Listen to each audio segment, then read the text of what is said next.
Hey, what's up guys? So ngayon gagawa tayo ng lechon pork belly in 4 minutes. Sa mga hindi pa po nakapag-subscribe, huwag niyo na pong kalimutan, #RMT. Ito na po ang ating mga ingredients.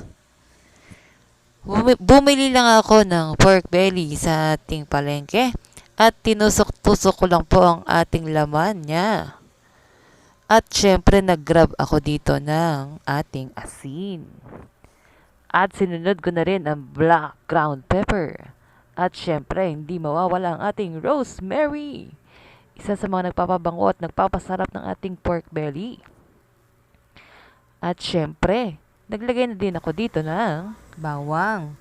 At syempre, sinunod ko na rin dito ang sibuyas. Nasa sa inyo kung red or puti ang gagamitin yung sibuyas. Ayan guys, napakasarap nito at nilagay ko na rin ang ating lemongrass at ang ating scallion. Yan. Tapos, ginanyan ko lang siya guys. Tapos, tinali ko na siya kagad ng abacat wine. Kung di nyo po kaya magpatali, magpatulong po tayo sa ating kapatid o sa ating father. Tapos guys, syempre, pinatuyo ko yung skin part niya. Tapos, nagrab ako ng asin. Ayan. Tapos, babalutin ko siya ng foil para makip yung moisture ng meat. Tapos, nilagay ko siya sa freezer ng 6 hours or overnight. Tapos, in-steam ko na po siya ng 40 to 45 minutes. Tada! O, diba? Tapos, niremove ko na yung ating foil. Ayan.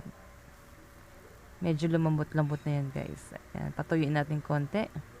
Tapos tusok-tusokin pa rin natin ang ating skin. Tapos naglagay lang ako dito ng soy sauce, vinegar at oil. Ayan. Para mag-crackling mamaya yung ating pork belly. Ayan, ang sarap niyan guys. Grabe. Yun, gumamit tayo ng oven, no?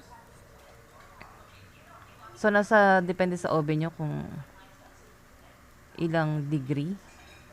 Ayan.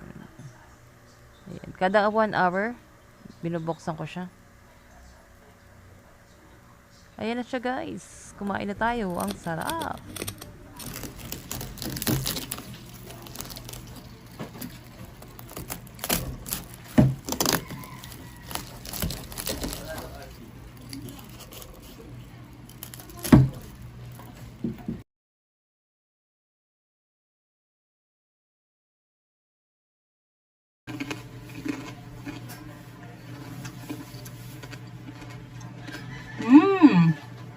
Ang sarap.